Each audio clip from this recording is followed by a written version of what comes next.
Introduction. Stakes higher than the heavens.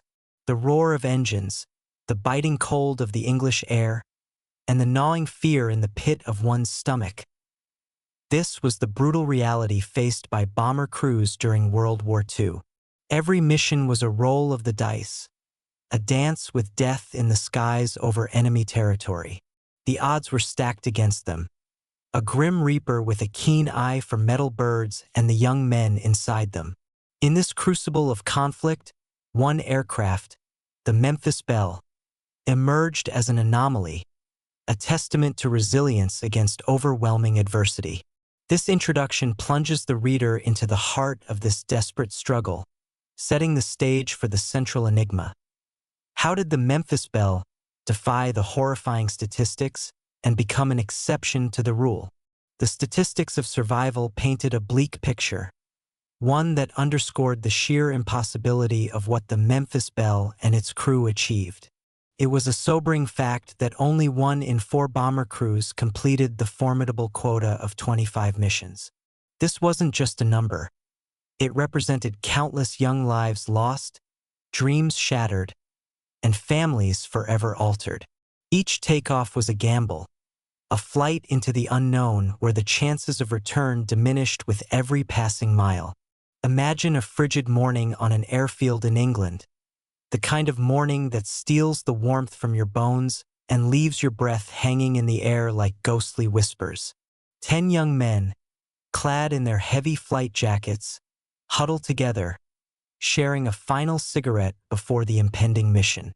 The cacophony of the B-17's engines, a guttural growl that promises both power and peril, drowns out their words, yet it cannot silence the palpable fear etched in their eyes. They understand with a chilling clarity that some among them are seeing the English landscape, the familiar faces of their comrades, and even the simple act of a sunrise for the very last time. The weight of this knowledge, though unspoken, hung heavy in the air, a silent acknowledgement of the monumental risks they were about to undertake. Their pilot, the stoic Robert Morgan, would later reflect on those harrowing days, offering a profound insight into the mindset of those who faced such incredible odds. "We weren't heroes," he would recall, his words carrying the echo of distant battles. "We just did our job and wanted to go home. But to get back, you had to go through hell." This sentiment, devoid of embellishment or self-congratulation, encapsulates the raw truth of their existence. They were not driven by a thirst for glory, but by a primal desire to survive, to return to the normalcy they had left behind. Yet, the path to that normalcy was paved with unimaginable danger, a relentless barrage of flak, enemy fighters, and mechanical failures. Their journey was not merely a series of flights. It was a descent into an inferno, a struggle for every inch of altitude, every moment of clear sky.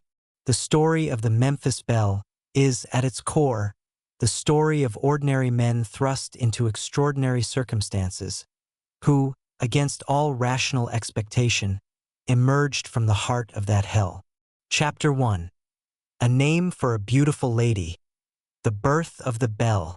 Every legend has an origin, a specific moment in time when the threads of fate begin to weave together. For the Memphis Belle, this origin story intertwines the creation of a powerful machine with the personal affections of its future pilot, giving birth to a legend that would capture the imagination of a nation. This chapter delves into the precise circumstances of the aircraft's construction, the deeply personal inspiration behind its iconic name, and the serendipitous formation of the crew that would make it famous.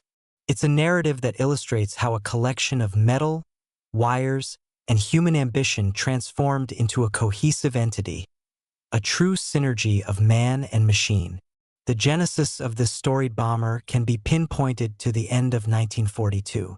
This was a pivotal period in the war, a time when the demands for robust and reliable aircraft were at an all-time high, pushing the manufacturing capabilities of the Allied nations to their absolute limits. It was within this intense industrial climate that the future Memphis Belle took shape. A concrete fact stands as the starting point: AB-17F, bearing the serial number 41 to 24,485, rolled off the production line at the illustrious Boeing factory. This particular flying fortress was just one of many, yet it possessed an unforeseen destiny that would set it apart. These gargantuan aircraft, assembled with meticulous precision, were marvels of wartime engineering, designed to withstand incredible punishment and deliver devastating payloads deep into enemy territory. Each one was a testament to American industrial might and ingenuity, a symbol of hope and defiance against the Axis powers. What truly elevated this particular B-17 from a mere machine to an icon was its name, an intimate detail that added a touch of humanity to its formidable presence. A little-known fact reveals the heartfelt inspiration behind it. The name Memphis Belle was bestowed in honor of Mary Polk, the beloved girlfriend of the pilot, Robert Morgan, who hailed from Memphis, Tennessee. This simple act of naming transformed the cold steel into something personal, a tangible link to home and love amidst the brutal realities of war. Adding to its distinct identity, the famous pin-up girl sketch adorning the nose of the bomber was based on a drawing by George Petty from Esquire magazine. This artistic touch, common on many bombers of the era, served as a morale booster, a defiant splash of beauty and femininity in a world dominated by destruction. The image of the Belle became synonymous with courage and a longing for peace. Beyond the official records and personal anecdotes, whispers and rumors circulated among the mechanics who tirelessly worked on these complex machines. It was said that this particular aircraft, serial number 41 to 24,485, had rolled off the assembly line under a lucky star. The unspoken belief was that, unlike many other bombers that often harbored hidden defects or mechanical quirks from the factory, the Memphis Belle was remarkably flawless. This luck was attributed to its seemingly perfect construction, a rare occurrence that added to its mystique even before its first combat mission. While purely speculative, such tales provided a psychological boost, a comforting narrative in an environment where every advantage, real or imagined, was clung to tightly. The initial encounter between the crew and their magnificent aircraft also sparked a moment of levity amidst the gravity of their mission. An anecdote recounts that when pilot Morgan first introduced his crew to the impressive face of their bomber, the B-17's imposing front adorned with its namesake pin-up, one of the quick-witted gunners couldn't resist a jest. He reportedly quipped, "I hope she takes a punch as well as she looks." This seemingly light-hearted remark, however, carried a profound undertone. It spoke to the inherent dangers they were about to face and their collective hope that this beautiful, powerful machine would indeed protect them, absorbing the brutal blows of combat and bringing them safely home. It was an early indication of the camaraderie and dark humor that would bind this crew together, transforming them from a group of individuals into a tightly knit family, ready to face the skies as one. Chapter 2: Through the Steel Storm, First Sorties and Harsh Reality. The pristine gleam of a newly manufactured bomber, the hopeful stories whispered by ground crews, and the proud unveiling of a personalized nose art. These pleasantries quickly faded when the Memphis Belle took to the skies for its first taste of combat. This chapter plunges into the harsh realities of those initial missions, detailing the crew's inaugural encounters with mortal danger and charting the crucible in which their nascent bond was forged. It recounts how theoretical training transformed into life-or-death experience, and how a group of individuals began to coalesce into a formidable, battle-hardened unit, learning to rely on each other amidst the chaos of the aerial battlefield. The date etched into the annals of the Memphis Belle's history is November 7, 1942. This marked the beginning of its legendary journey, the moment when theory gave way to the terrifying reality of aerial warfare. It was on this day that the B-17 embarked on its first combat mission. the bombing of Brest, France. Brest, a strategically vital port city, was heavily defended, serving as a critical U-boat base and a stronghold for German naval forces. This choice of target immediately threw the crew into the deep end, confronting them with a formidable array of anti-aircraft defenses and the very real prospect of encountering enemy fighters. There was no gentle introduction to the war. From the outset, the stakes were incredibly high. It was during these crucial early sorties that the crew of the Memphis Belle began to hone their tactics and develop a unique operational rhythm, an interpretation of their early experiences. Pilot Robert Morgan, in particular, proved to be far more than just a navigator of the skies. He did not merely fly a straight and level course through zones bristling with anti-aircraft fire. Instead, he consistently maneuvered, subtly altering both the bomber's altitude and its heading. This constant, unpredictable micro-adjustment made the Memphis Belle a far more challenging target for the German flak crews below. By never presenting a perfectly static profile, Morgan significantly reduced the chances of a direct hit, forcing the enemy to constantly recalibrate their targeting. This early demonstration of skill and aggressive evasive action not only saved their lives, but also instilled a profound sense of confidence and trust in their leader among the crew, a vital ingredient for survival in the unforgiving skies. A vivid artistic sketch paints a visceral picture of what these early missions entailed, capturing the sensory overload and the psychological toll of combat. Outside the relative confines of the bomber, the cold was not just biting. It was profoundly piercing, a constant, numbing presence at altitude. Inside, the air was a suffocating cocktail. The acrid smell of aviation fuel mingled with the harsh tang of sweat and the metallic hint of fear. All around them, the sky erupted in a deadly ballet, black plumes of anti-aircraft fire tearing through the air, each burst a silent explosion of shrapnel aiming to shred their aircraft. Tracer bullets, luminous arcs of death, stitched through the bomber's skin, their passage marked by sharp cracks and the metallic groan of stressed airframe. In their headphones, a deafening roar of engines and wind was incessantly punctuated by the urgent, adrenaline-fueled shouts. "Fighters left! 3 o'clock!" These were not just warnings. They were desperate cries for survival, signaling the arrival of swift, predatory enemy aircraft. Every sense was assaulted, every nerve frayed. Yet amidst this terrifying maelstrom, the crew had to perform their duties with precision and unwavering courage. This was the crucible in which their combat brotherhood was forged, a bond born of shared terror and mutual reliance, a testament to the human spirit's ability to endure and cooperate under the most extreme pressure imaginable. Chapter 3: The Anatomy of the Unsinkable. 500 holes and unyielding will. The reputation of the Memphis Belle as unsinkable was not born of myth alone, but from a terrifying accumulation of damage and an extraordinary ability to return time and again from missions that should have been its last. This chapter delves into the practical, technical, and deeply human explanations behind this phenomenon of survival. We dissect the precise instances of damage, illuminate the sheer resilience of the B-17 airframe, and, most importantly, explore the unwavering ingenuity and sheer force of will demonstrated by the crew members themselves, the true architects of the Belle's remarkable enduring legacy. The facts of the Memphis Belle's combat career speak volumes about the brutal conditions it endured.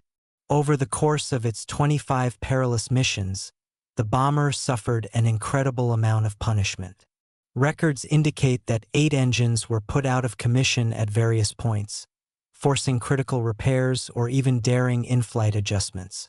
Furthermore, the aircraft sustained 5 instances of serious damage directly attributable to anti-aircraft fire, flak, each incident threatening to end its service prematurely. Perhaps the most staggering statistic, vividly illustrating its ability to absorb punishment, is that after one particularly brutal mission, mechanics counted over 500 holes in its airframe. This wasn't minor peppering.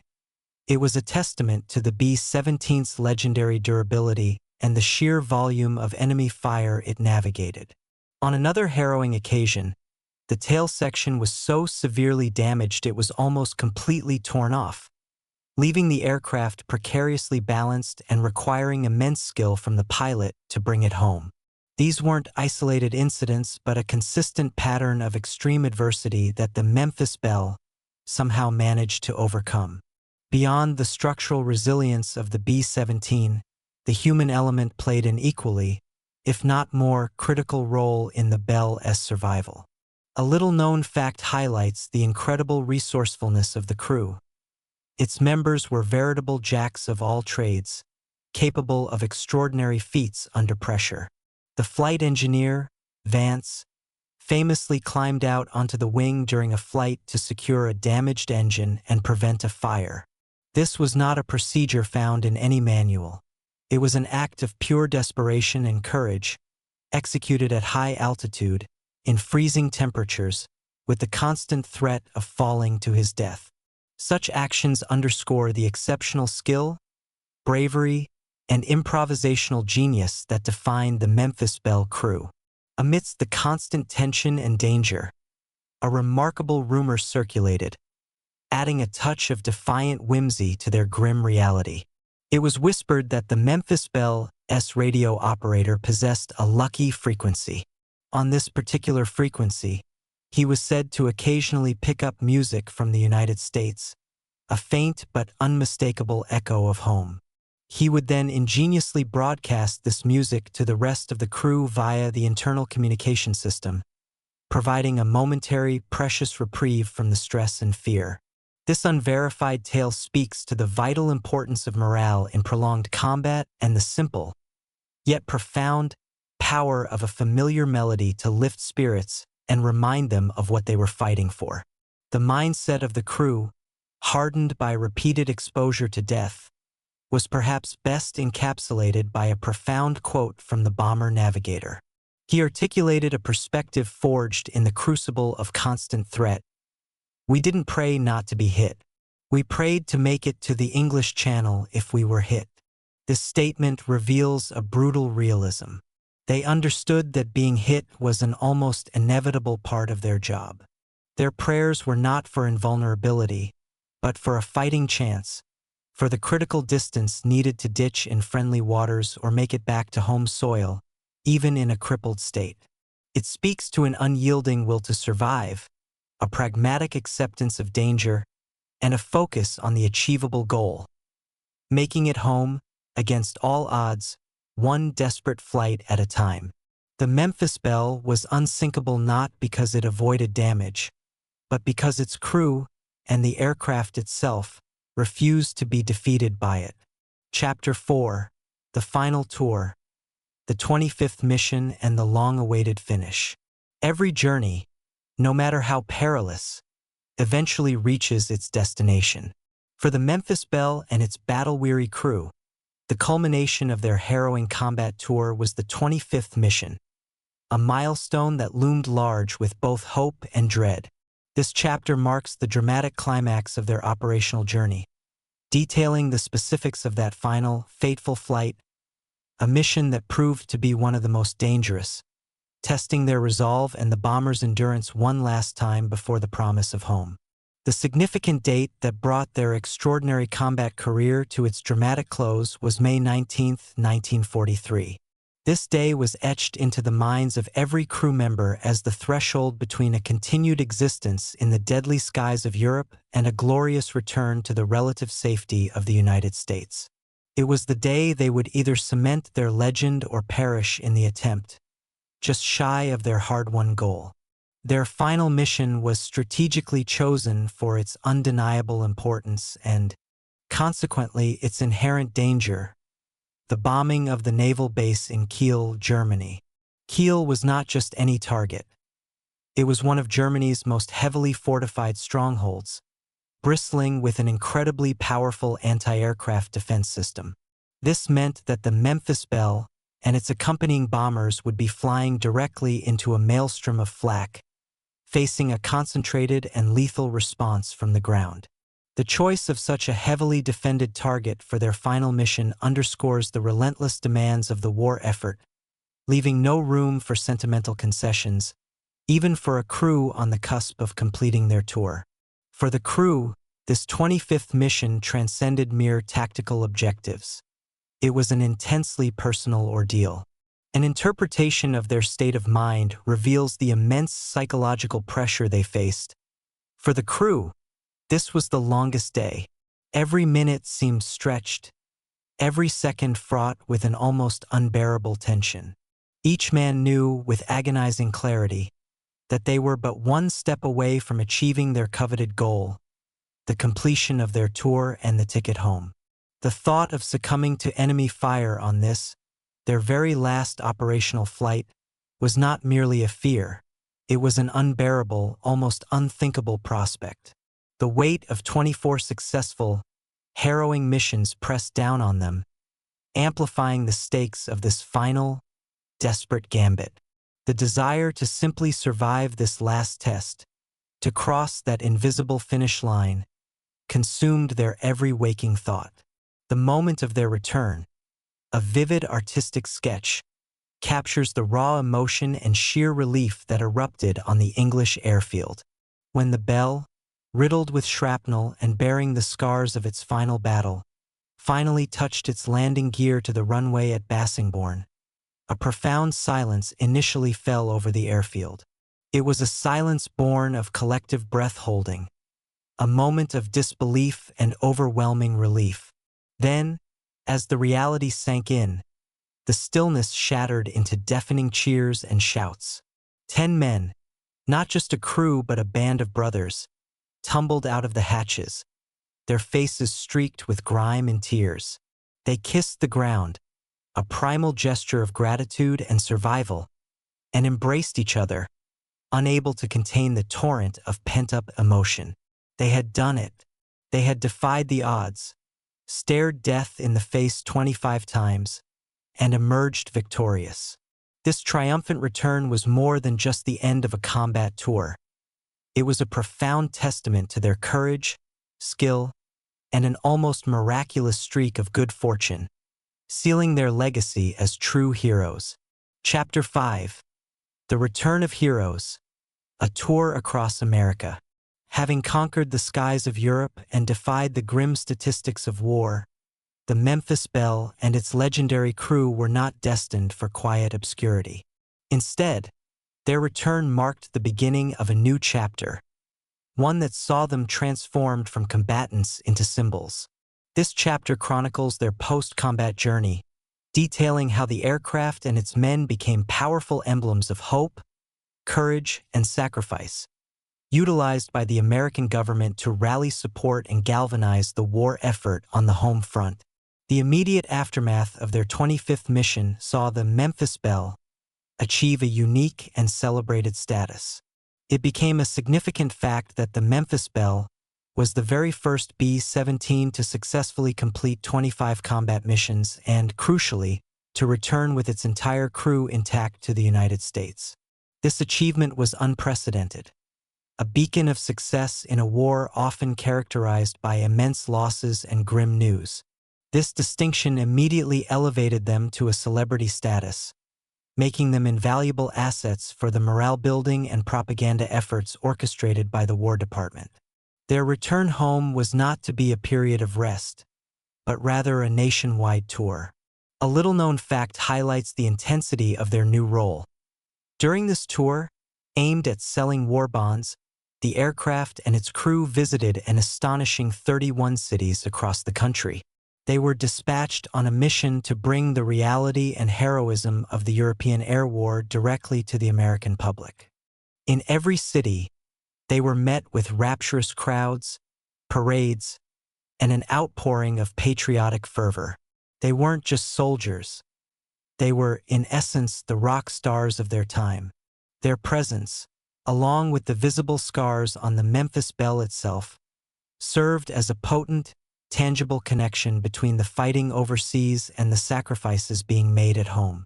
They shared their experiences, galvanized support for the war bonds necessary to fund the conflict, and embodied the spirit of American resilience. Amidst the official engagements and public adulation, a tantalizing rumor began to circulate, adding a touch of Hollywood glamour to their newfound fame. It was whispered that the charismatic pilot, Robert Morgan, enjoyed immense success with Hollywood stars, even having a brief romance with a well-known actress. The press, ever conscious of maintaining a pristine image for war heroes, tactfully kept this liaison out of the public eye, allowing the focus to remain on their military achievements. While purely anecdotal, such stories underscored the immense public appeal and celebrity status that Morgan and his crew had attained. They were no longer just military personnel. They were figures of national adoration, embodying the bravery and allure that captured the nation's imagination during a time of great need. Their tour cemented their place not just in military history, but in the cultural fabric of wartime America. Conclusion: more than a machine, a symbol of hope. The journey of the Memphis Belle, from a Boeing factory floor to the hallowed halls of a museum, is more than just the story of an aircraft. It is a narrative woven with threads of courage, resilience, and an indomitable will to survive. This concluding section serves to synthesize the elements that contributed to its legendary status, dissecting the true meaning of its unsinkability. We aim to dispel any lingering myths of magical invincibility and instead highlight the profound truth. The ultimate reason for its survival and its enduring legacy lies not in mystical properties, but in the extraordinary human spirit of its crew. Today, the physical embodiment of this remarkable story stands as a permanent testament to an era of immense sacrifice and heroism. It is a verifiable fact that the restored Memphis Belle is proudly exhibited at the National Museum of the United States Air Force in Dayton, Ohio. There, visitors can stand before the actual aircraft, trace the outlines of its battle scars, and reflect on the incredible journey it undertook.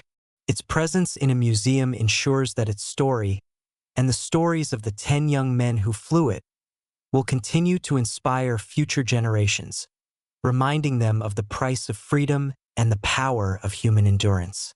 The enduring unsinkability of the Memphis Belle is not, as some might romanticize, a product of mystique or inexplicable magic. Instead, an interpretation of its legacy reveals a precise and potent formula for its survival. It was a unique alchemy of factors. This formula can be articulated as the inherent strength of the B-17 plus the exceptional skill of the crew plus an unyielding will to live plus a crucial drop of unexplained luck. The B-17 itself was a marvel of wartime engineering, designed with a robust airframe that could absorb astonishing amounts of damage and still remain airborne. This formidable machine, however, was merely a vessel.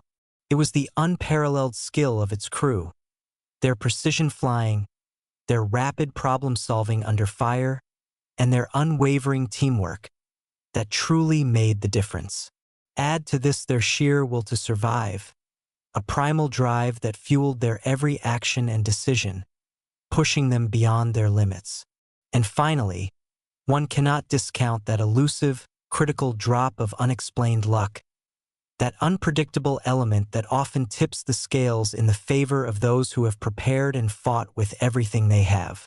Ultimately, the story of the Memphis Belle is a powerful human narrative. The final quote encapsulates this truth. They were ordinary guys from ordinary American towns, but in the skies over Europe they became a legend. Not because they sought glory, but because they wanted to live and believed in each other. These men did not set out to be heroes. They were simply doing their duty, bound by a shared purpose and an unbreakable bond of trust. Their legend was forged not by a desire for fame, but by the raw, fundamental human instinct to survive and to protect the comrades flying beside them.